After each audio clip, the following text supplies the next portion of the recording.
Force हम इधर लगा रहे हैं, ठीक ना, फोर्स हम इधर लगा रहे हैं, लेकिन हमारा डिस्प्लेसमेंट क्या हो रहा है, इधर की ओर हो रहा है ना, इधर की हो रहा है। इस केस में हमारा एंगल बन रहा है क्या, 90 डिग्री बन रहा है ना। इस केस में हमारा एंगल बन रहा है 90 डिग्री। तो आप लोगों को पता है cos 90 का वैल्यू क्या होता है, बोलो cos 90 का वैल्यू क्या होता है, बोलो 0 होता है, ठीक ना। तो वर्क डन क्या होगी, 0 होगी। मतलब आज हम पढ़ेंगे, ठीक ना, आज हम पढ़ेंगे नेक्स्ट आगे क्या, work done by a variable force. Variable force के लिए क्या वर्क डन होगी, ठीक ना। पहले हम क्या करते थे, पिछले पिछले लेक्चर में हम क्या करा था, मैंने क्या करा था, फोर्स मैंने क्या करा था, कांस्टेंट लगा रहा था, ठीक ना।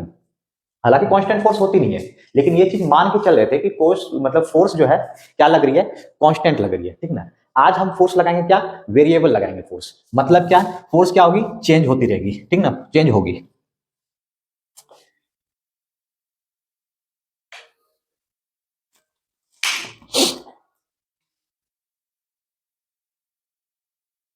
अरे इस कैसे बन गया,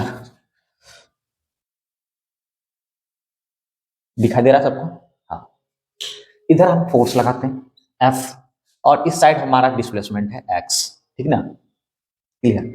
सपोज हमें यहां से यहां तक आना है, सपोज हमें यहां से यहां तक आना है, तो हमने देखो इस तरह से है, मान लो ये पॉइंट A, ये पॉइंट B, ठीक ना। यहां से यहां तक आने में, पॉइंट A से पॉइंट B तक आने में हमने क्या किया, फोर्स को क्या किया, चेंज करा। क्या, अगर देखो यहाँ मैंने फोर्स क्या हुआ, हमेशा चेंज होते चल रहा है, चेंज हो रहा है, यहाँ कुछ और लग रहा है, यहाँ कुछ और लग रहा है, यहाँ ज्यादा कम ज्यादा कम कम कम जो भी है, ठीक है। अब हमें क्या कैसे पता चलेगा कौन सा फोर्स कहाँ कांस्टेंट लग रही है, किधर वेरिएबल लग रही है, हाँ। इसके लिए हम क्या है, कंफ्यूज है। अब इस कंफ्यूजन को पता करने के लिए हम क्या करते हैं, यहां से मान लेते हैं, ठीक ना। हमने क्या किया, मान लिया कि ये जो फोर्स लग रहा है यहाँ पे छोटी सी है ना, मैंने एक छोटे सा, हमने क्या किया, यहां से यहां तक मान लिया, ये जो है क्या है, डिस्प्लेसमेंट है, ठीक ना। ये डिस्प्लेसमेंट इधर, डिस्प्लेसमेंट इधर फोर्स लग रही है ना। ये मैंने क्या किया, यहां से यहां तक मान लिया ये dx, ठीक ना।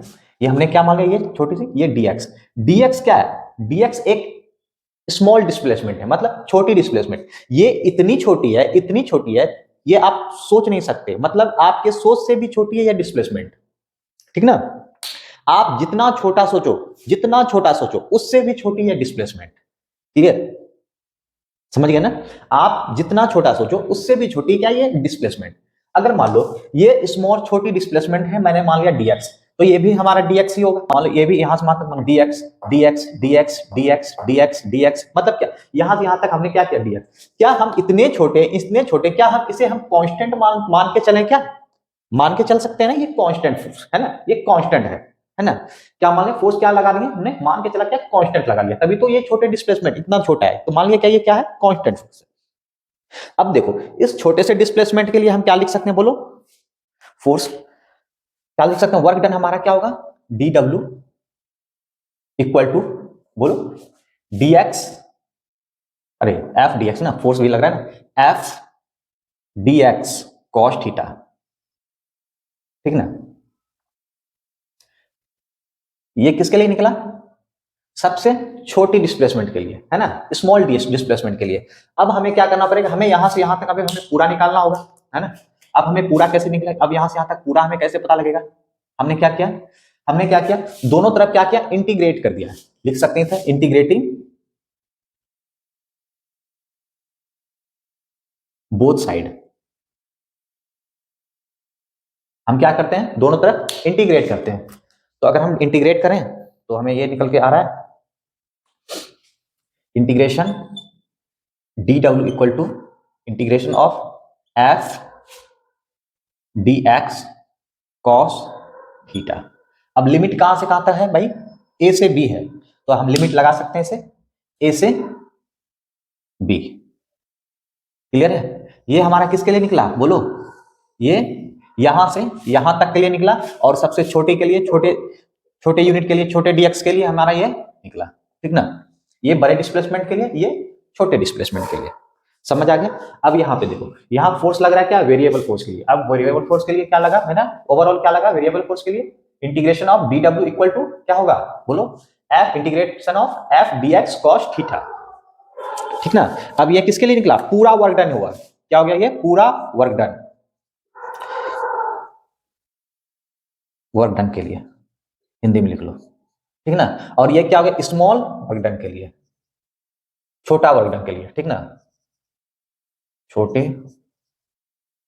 वर्क डन के लिए, लो हिंदी में लिख दिया, ठीक ना। ये पूरा वर्क डन के लिए हो गया, ये छोटे वर्क डन के लिए हो गया, ठीक ना। अब इस पे सवाल कैसे बनती है ये सुनो, क्लियर है। अब हम क्या करते हैं, इस पे हम सवाल कैसे बनती है, यहां देख लो। मान लो सब एक क्वेश्चन है, if force on a body is given by, question है हमारा क्या, if force on a body is given by, if force of on body given by, कितना दिया गया है, F equal to 3x² plus 2x plus 7 newton, 3x² plus 2x plus 7 newton, 7 newton force दिया गया। देखो ये वेरिएबल फोर्स हो, पहले फोर्स क्या हो रहा है, वेरिएबल हो रहा है, ठीक ना। इतना दिया गया, कह रहा find the work done when body is displaced from, find the work done when body is displaced from, body displaced from 2 metre to 4 metre, 2 metre to 4 metre. समझ आया क्या कह रहा है, यदि force of body given by, अगर मान लो किसी भी बॉडी का फोर्स हमें दिया गया, क्या वेरिएबल फोर्स हमें दिख रहा है, 3x² 2x प्लस 7 न्यूटन का दिया गया है। अब हमें पूछा है कि बताओ वर्क डन क्या होगी, ठीक ना। वर्क डन क्या होगा, जब बॉडी क्या होगा, डिस्प्लेस होगा कितना, 2 मीटर से 4 मीटर तक। वर्क डन के लिए आपने पढ़ा था पिछले क्लास में, डी डब्ल्यू इक्वल टू क्या पढ़ा था बताओ, F d x cos theta, ठीक है, ये पढ़ा था ना। और बड़े वर्क डन के लिए क्या किया था, इंटीग्रेट कर दिया था, इंटीग्रेशन ऑफ डी डब्ल्यू equal to f d x cos theta, ये करा था। और लिमिट लगाया क्या, ए से 20 तक, यही है ना। मतलब cos 90, ठीक ना, cos तो 0 डिग्री आएगा, मतलब कहने का मतलब ये था कि ए से बी एफ डी एक्स, यही था क्या, बड़े से वर्क डन के लिए कब लगेगा, जब फोर्स वेरिएबल लग रहा है, ठीक है। चलिए इस पे आज मैं एक रिलेटेड एक सवाल करता हूं, क्वेश्चन करता हूं, सुनो कैसे क्वेश्चन बनते हैं वेरिएबल फोर्स के लिए, अब मैं आपको बताऊंगा, ठीक ना। सुनना, if force on a body is given by, question हमारा, if force of a body given by, given by कितना दिया गया, 3x² प्लस 2x प्लस 7 है, 3x² प्लस 2x प्लस 7, ये दिया गया था न्यूटन, है ना। अब क्या करें, find work done when body is displaced from, find work done when body is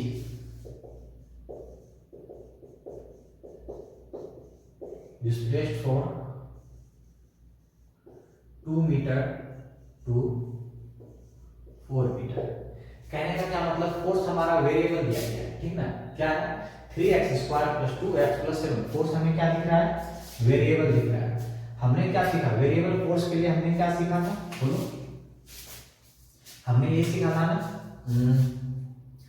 देख लो, क्या सीखा था,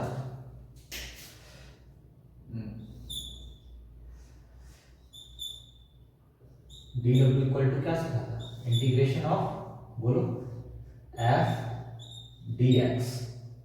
कहने का क्या मतलब है, ए टू बी लिमिट लगा था, यहाँ पे लिमिट 2 से 4 लगेगा, है ना, 2 से 4 लगेगा, तो हमारा DW क्या आ जाएगा बताओ? हमारा DW क्या आ जाएगा? फोर्स कितना लग रहा है भाई? 3x² ना, 3x² plus 2x plus 7dx। अब तो तुम्हें अच्छे से आती है ना? जब फोर्स वेरिएबल, इसको क्या करना है? इंटीग्रेट करना है, ठीक ना? अब इसे क्या कर देना है? इंटीग्रेट करना। शायद मैंने इस टाइप का क्वेश्चन मुझे कराया था, चलो कोई नहीं, फिर से सुनो। अब इंटीग्रेट कैसे करते हैं सुनो, इंटीग्रेशन का थोड़ा सा पार्ट है, सुनो। इंटीग्रेट कैसे करेंगे? पहले इसको सबको अलग अलग करते हैं, ठीक है? 2 से 4 3x² dx प्लस 2 से 4 2x dx प्लस कितना?